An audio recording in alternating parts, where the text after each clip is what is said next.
This is Karen with NewClevelandRadio.net, and it is time for Care Notes with Doug Wilber. And Doug, I love what we started doing at the end of 2021. Gosh, I can't believe it's 2022. But at the end of 2021, we decided that we're going to have more guests on the show because there's a lot of topics that we want to talk about. And today you have one of your staff with us. And if you want to go ahead and introduce her and tell us what the discussion is going to be. Sure. We have Mary Michelanis, who works for us, but I'm not going to be talking about her job, but really about her experience. One of the things that I've tried to do with the hiring process is hire people that have had one way or another caregiving experience. And frankly, when you reach a certain age, you will eventually have most likely some sort of caregiving experience.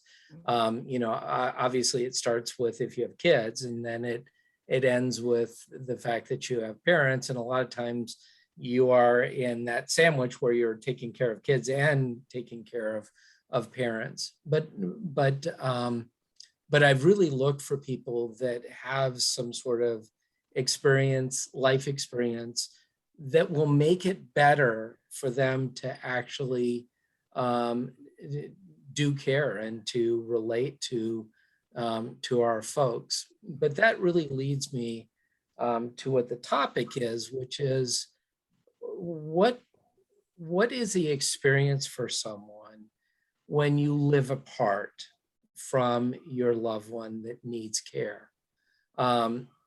And Mary experienced that with her mother, and so I think that's something that we see a lot of. And I'll just give you a little bit of painting a picture. The fact is the average person lives 250 miles away from their loved one, from their parent, from a child. And it's because we're a mobile society. Jobs are in different locations. We move to those different locations. So it really becomes, in some ways, exceptional to be near your parent as you age. And in the case with Mary, that was the case. And so she, helped to care and to be a part of the care equation from afar. And so I wanted to explore that. I know also, Karen, you had a similar experience with your mom. And so, in this case, this is case in point. The two of the three of us have had that experience. I live very close to my mom, but that was different. I had two sisters who didn't. So all that a long way to say, welcome, Mary. Nice to be here. So Mary, tell us a little bit about your experience with your mom. What happened? What was her needs? Where was she compared to where you are? Things like that. So at the time we were living in Cincinnati and my mom lived in Dayton when she had a stroke. So I was able for about a year to just do that 1 hour commute to go visit her. Before her stroke, she lived on her own and she was independent. So in the house I grew up in, and then she had the stroke and she had to have open heart surgery. She had a lot of medical needs that were immediate. And luckily we still lived close enough by that I could go visit her easily. But we knew at that time when she had the stroke, we were moving to Cleveland. So we were going to be about 4 hours away. So by the time, as the months progressed, going back and forth to Dayton wasn't so bad. And I had a sibling, an older brother who lived a little bit closer. So he was able, and he was more of the POA, taking care of her and making sure that all of her needs were met in Dayton because he worked in Dayton. He works at a facility in Dayton. So he Yeah. had a lot of connections. So that was wonderful. So that, he's in, just, to clarify, he's actually in this field, taking care of the elderly. Okay. Yeah. he is. So he does the technical side of things, but it's a very large facility in Dayton that takes from when you're looking to go independent, maybe you live in a condo, all the way to when you have very big needs and need to be in a facility with nursing care. So mom ended up there and living there. So that was a nice transition while we were still transitioning to come to Cleveland. And then once we moved to Cleveland, I would try to go see her once a month. And at that point, she was she wasn't independent, but she was of good sound mind. Yeah. So able to have conversation, take her out. So I would go down and I would tell her I was freeing her. I was taking her out. Lunch. Let's go shopping, mom. What do you need? She'd have laundry needs. A lot of times in facilities, you need to write the names inside their clothes because they're sending them out to be laundered. And you want to make sure they get them back. Those little things, hemming her pants, getting her new clothes, things like that, whatever she needed. So I would come in and we'd sit and we'd chat. And then during almost every day, I'd call her. When she was good and of good sound mind, I would call her and we'd chit chat. And it wasn't a long call, but how are you? And just so she felt connected. So that was really nice. And but eventually her needs changed and she needed more care, and her memory wasn't as good. And so as time progressed, she had to go into different types, stayed in the same facility, but went into higher needs. And then she passed away there. But during that time frame, just trying to drive down, visit with her, when she started to not know who I was or remember who I was, we weren't able to talk on the phone. And that was hard. That was really hard. Yes, sir, because of that. Now, one of the things that, obviously in this whole thing with your mom, you also had COVID got mixed up in it and other things as well. So that restricted how much, time that you were able to actually have FaceTime with her and things. And I know you came up with some creative things as well, because you would take a little bit of time at work to do some things, and we'll explore that a little bit later. But before we do that, one question that I have is, you obviously knew that she was in a place where she wasn't doing well, in the sense that she had the stroke and she was having those things that happen to people as they get older. And yet you knew you were moving to Cleveland from a place that was closer to a place that was farther away. How was that emotionally for you? It's hard because every parent has a different relationship with a child. I was the only girl and I'm the youngest. And so mom and I spent a lot of time together. When I was raising our daughter, when we were raising her, she spent a lot more time with my daughter because she was retired by then. So she was a lot more involved, I think, in my life and my daughter's life and family's life, just maybe because I am a daughter, so it was hard knowing I was leaving.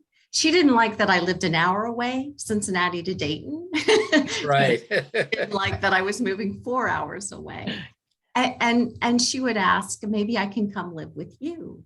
And she would ask that, and hard to say, I don't think so, Mom, because I don't think I can take care of you the way they can take care of you. So just hard. But and how about guilt? Did you experience guilt because of that? I think everyone does. Yeah.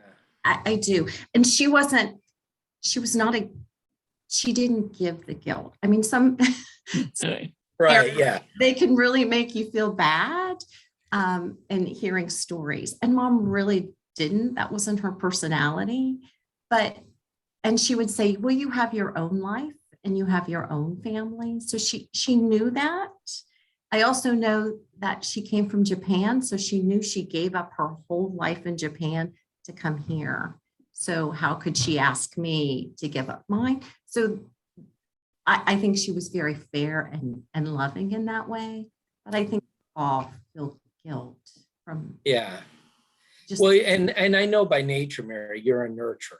So you yeah, you do, and so anyone who calls the office automatically, get someone who is nurturing, because more often than not, Mary's will be answering the phone, and so that's just a part of your personality. And the flip side of that is oftentimes there is guilt that can come with that, because Absolutely. you want to be the hands-on, you want to be there and stuff. And so I guess, how did you work through that?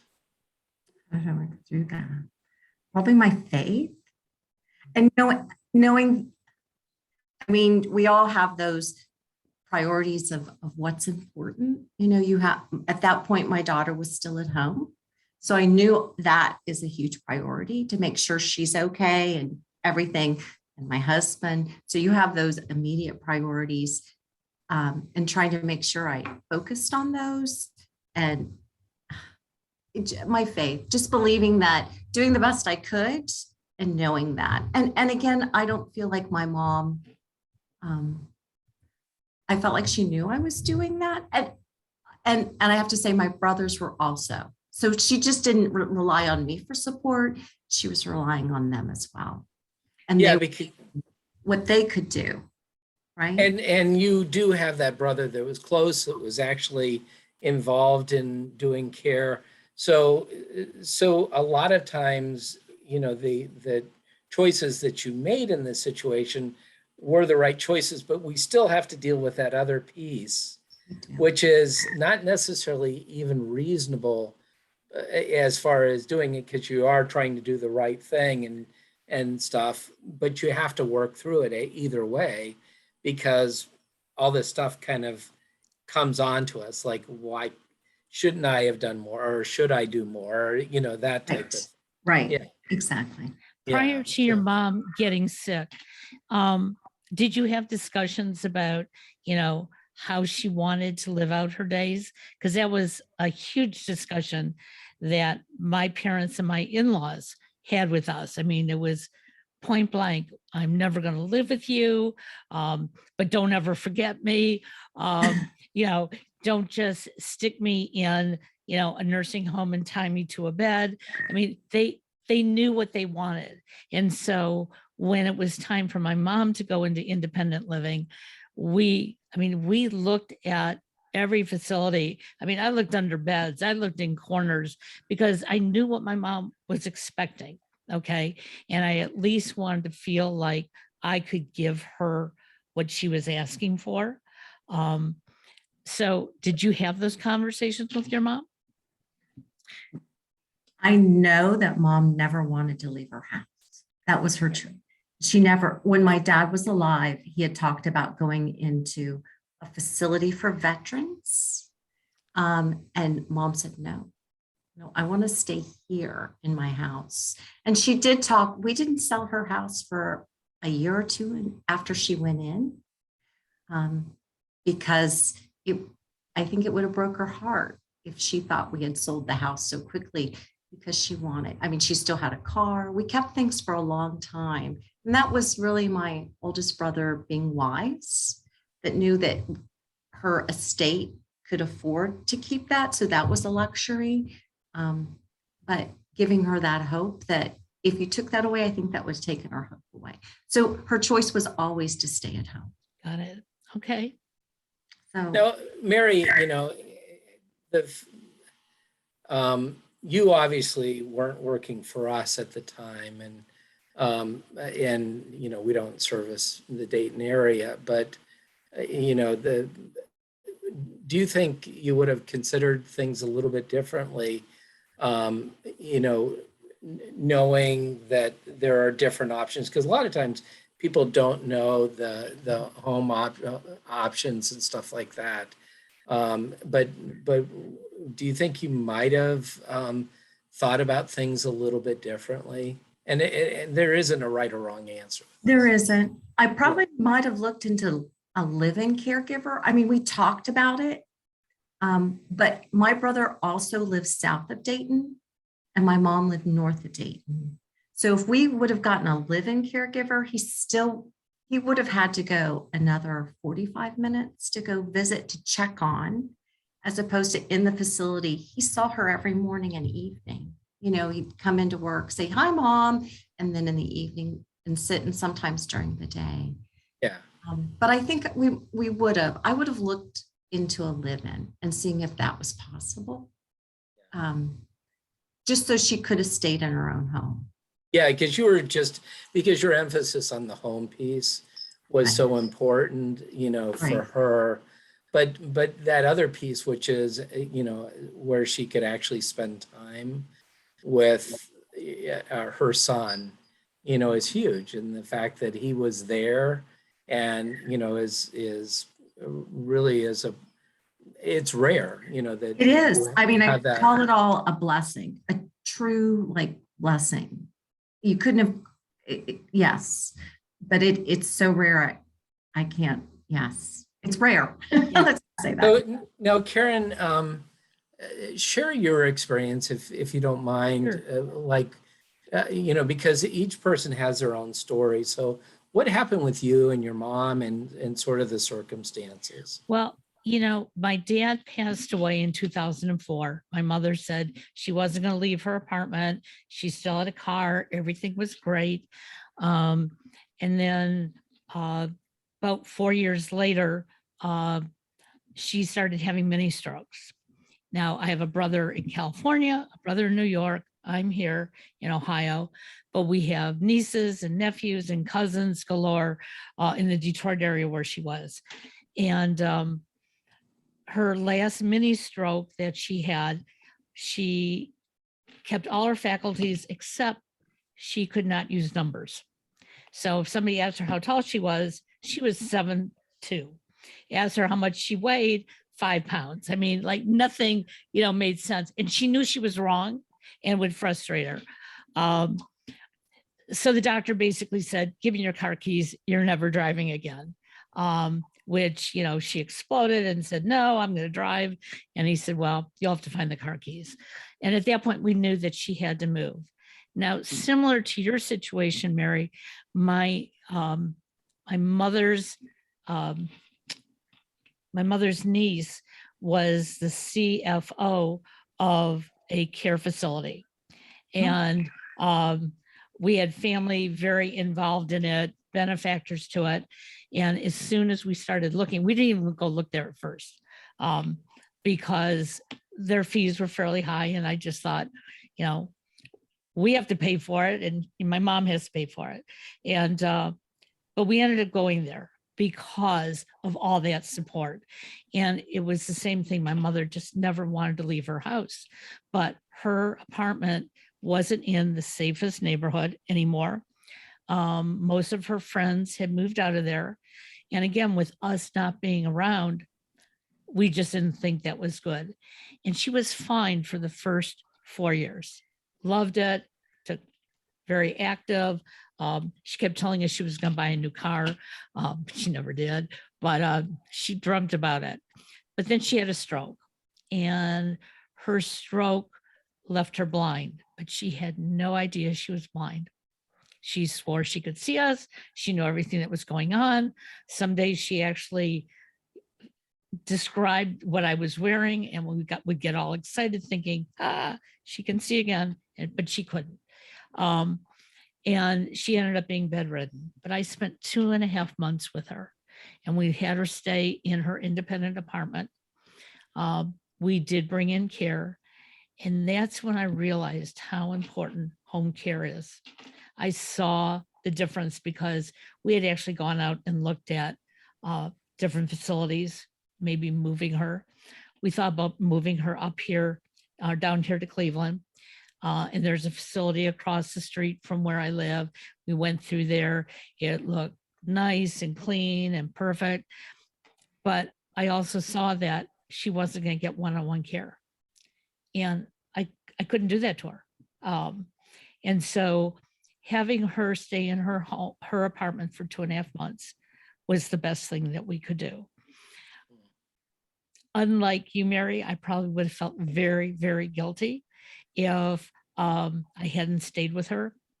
I felt that was my responsibility, but I was in a different situation. Okay. I had a grown son at home. I had a husband who was totally independent at home. And I knew that this was a limited time. But when I talk to people going forward, unless you can't care for somebody at home, and I don't know what kind of restrictions that would be, Doug, because we've never really talked about if there are any restrictions. But I had a long talk with my youngest the other day because he's looking at opportunities out of state. And I said, as long as I'm healthy and I'm independent, I'm staying here. But the moment that I'm not, wherever you are, you need to bring me closer, because I think having family around is important.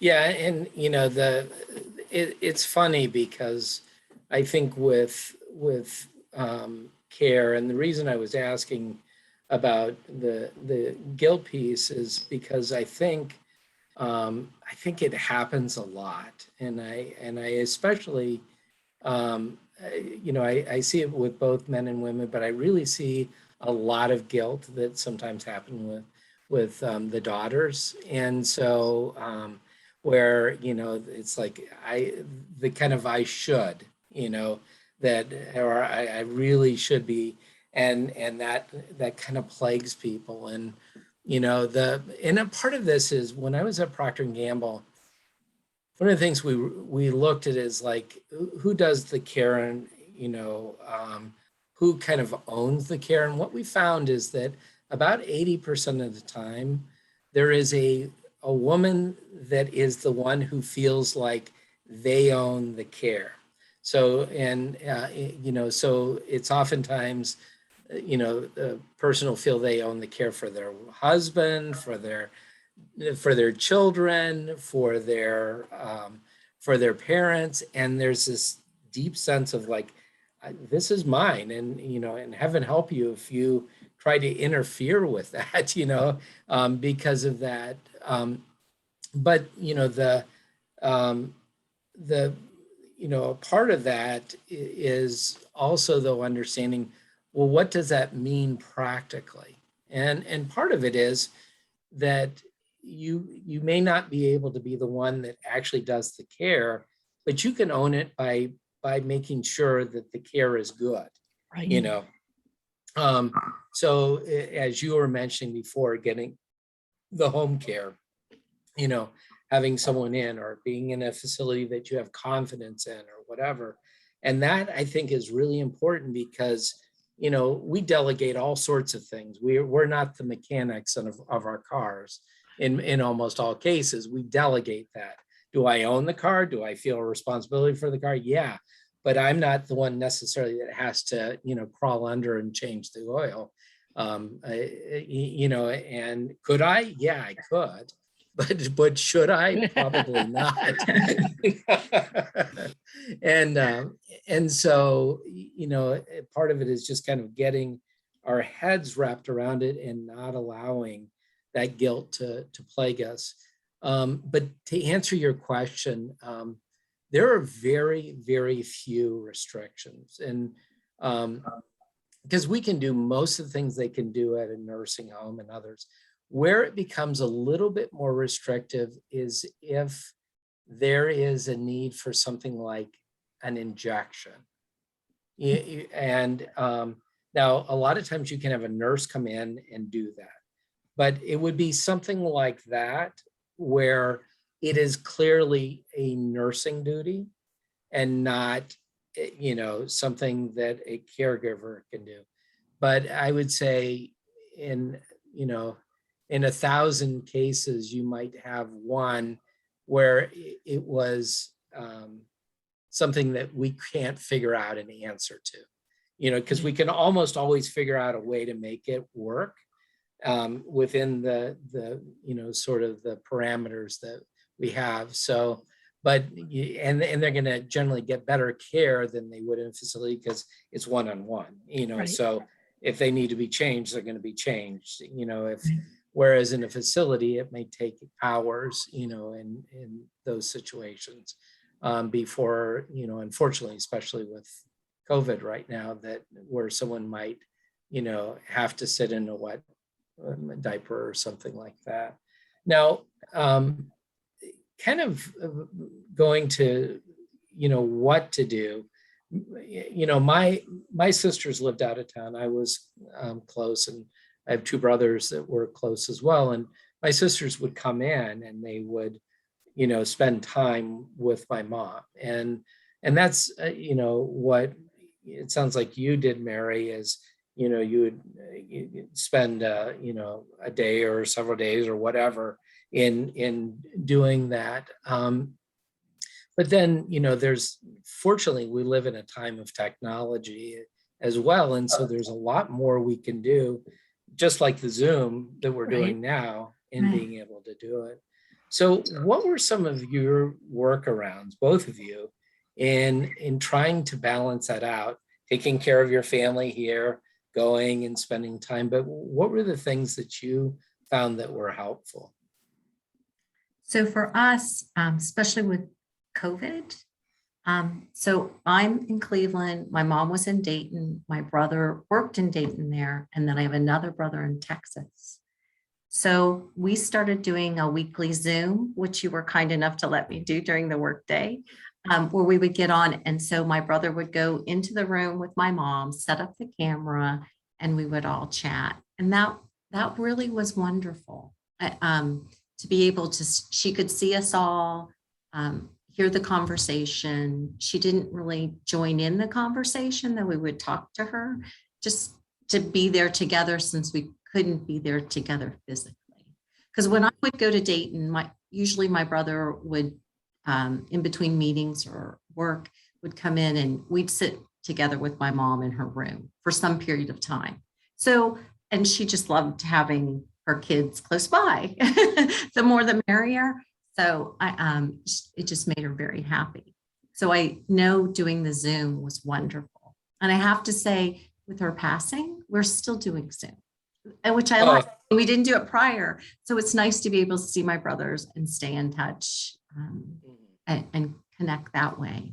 So that was wonderful. And the other things, of course, texting, but it wasn't with my mom. It would be texting or emailing status and what needed to be done and decisions made or things like that. And I will just ask you, to piggyback on something that you said. Oftentimes in a family, people take on different roles. And some people don't have a big family or multiple children. Sometimes it's all on one person, which is really hard. But, in my family, we kind of each took on a different piece. So I had a brother that did more of like the financial end of things. I was more of like making sure that the hands-on care was going on. My sisters, took on a different piece that they were doing. And, so they were helping to sort through stuff in the house and spend time with my mom, in a physical thing. So they would spend like weeks at a time and, in coming in. And so we worked really, really well. I had a brother that would do movie night with my mom and, different things like that. So she was getting, these different pieces coming in different ways. Did you find that your family or families, Karen, feel free to jump in, did a similar thing? We did. We definitely did. But I think we did that prior to her ever, as we aged. I think we did that when my parents were both alive. We each had our own way of connecting and filling those gaps in with our parents. but definitely we did. Did And you? see, well, in our situation was a little bit different. So my oldest brother lives in California, very loving, but not hands-on. Okay. My brother who lives in New York, um, I tease him. He's been the golden child his whole life, and he can be my golden brother. That's absolutely fine. But my parents sort of learned to depend on him a little bit. Me being the baby, it was like, you don't know what you're doing. But once my mom had her stroke and I moved in with her, all of a sudden it was Karen knows everything. We'll let Karen tell us what to do, which I found a different dynamic with my brothers. I was feeling badly. Like, you're both older than me. Like, what do you want? And they would say, we trust you. And it was like, but you've never said that my whole life. And now you are. So I had to get used to that. My brother from New York had also stayed in Detroit with me. He was actually staying at a relative's house, but all day long, the two of us were there with my mom, along with her care. So our dynamics changed, but what we did for my mom, it is going to sound funny because she was blind, but we did FaceTime calls all the time. And she said that she saw her daughter-in-law and she saw her son and she saw her great grandkids, and we would sit there and we would just smile from ear to ear because in her mind, she was seeing everybody. And so the one day that I tried to tell her I was making a FaceTime call, she said, give me your phone. And I heard my brother say, if she finds out this isn't FaceTime, and she goes, are you teasing me? And I said, no, he's teasing you. And after that, I never did it again. It was always a FaceTime call. And my brothers and I, we were close before she passed, but I find it's a different closeness now. We find reasons to call each other. We don't call each other every week, but we find reasons to call each other and stay in touch. And we all know what our final thoughts are in life.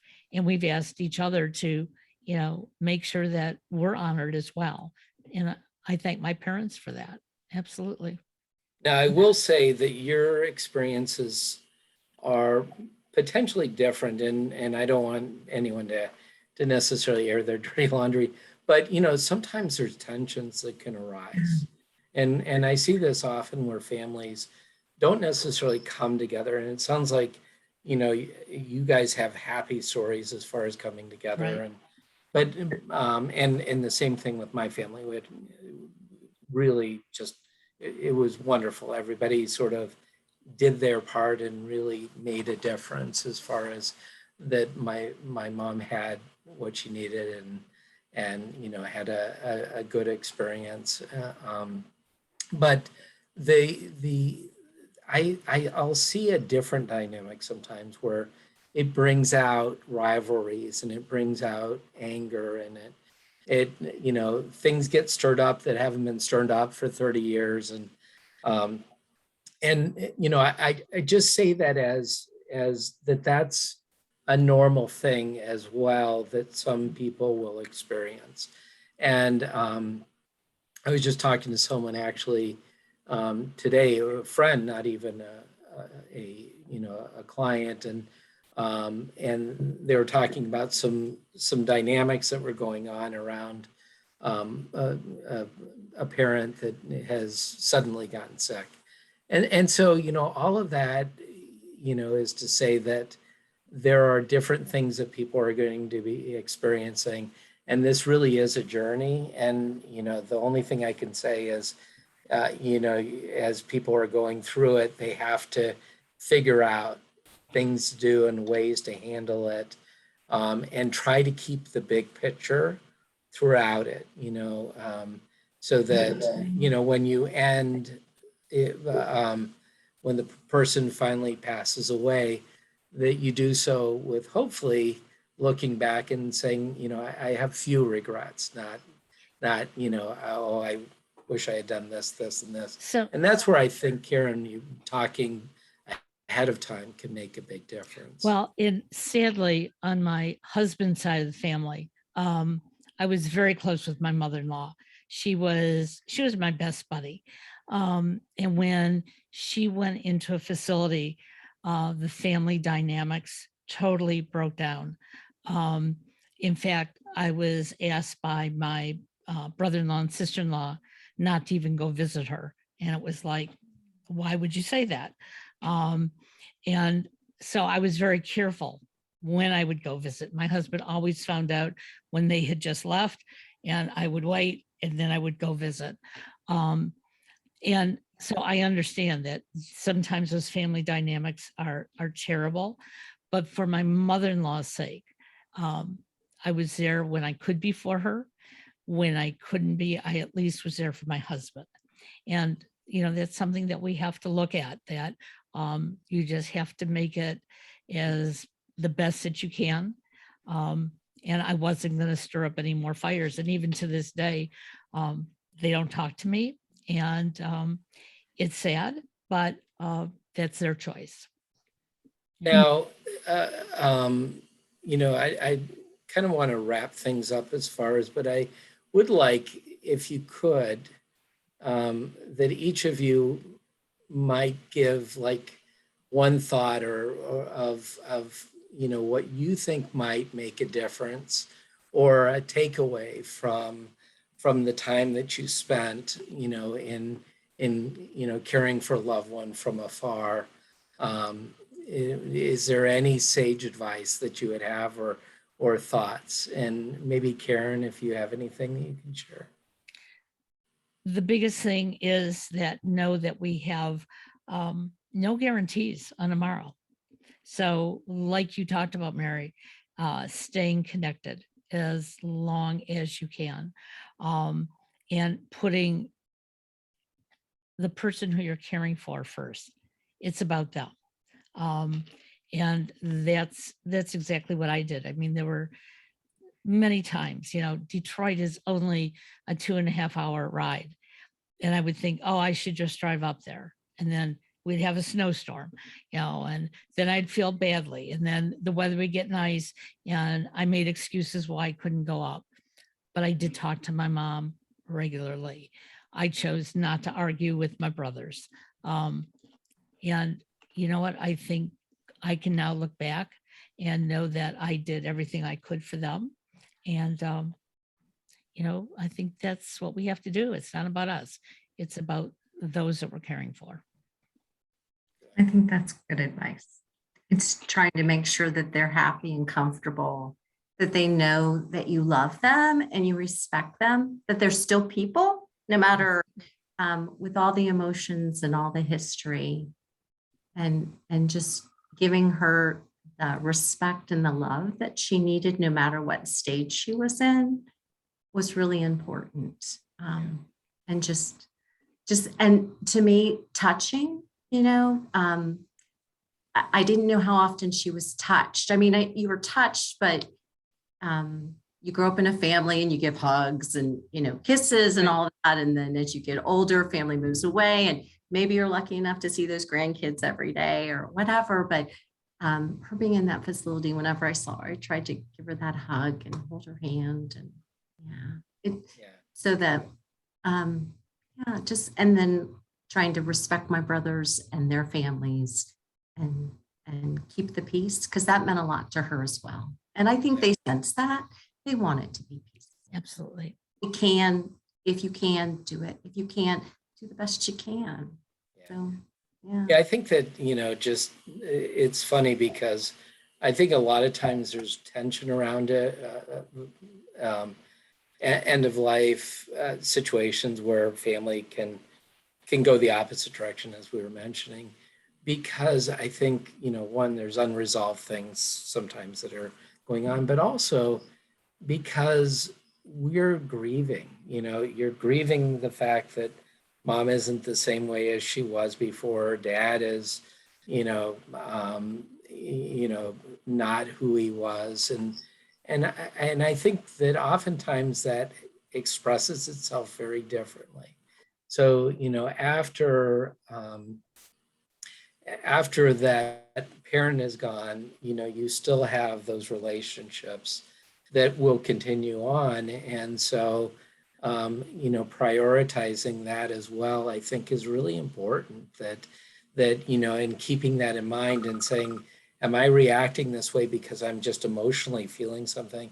Or am I reacting this way because it really is an issue? And I think more often than not, what people are reacting to is the grief and the other pieces. And so, keeping that big picture in mind is important, and doing the things, where you do make that connection, which I think ends up that you have to build that time in, like, and plan it. And because life has a way of taking us away from important things Absolutely. with mundane things. And I do think, and this is what I'm hearing from you, as well as what my own experience is, which is, that you make those plans and you are purposeful in trying to have that connection go on from afar, to be able to have those touch points, that weekly call and those other things that, made a difference. So this was a great discussion. I loved it. So thank you, Mary, for, Thanks for Absolutely. asking me. Thank you. thanks, we- Karen, for your a- input. Absolutely. And we hope our listeners got something out of this. And Doug, how can they find you at Cherish Companions?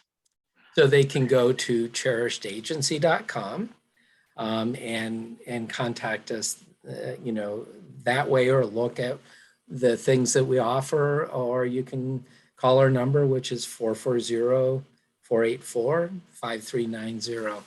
And we'd love to talk to you or help you. We're only in the Cleveland area. And, I will say that because I know the podcast goes out to a larger audience. But, we do like to help people. And so, we'll do whatever we can to help folks, even with questions. Okay. Sounds So, wonderful. Everybody, thanks. have a great day. Take care now.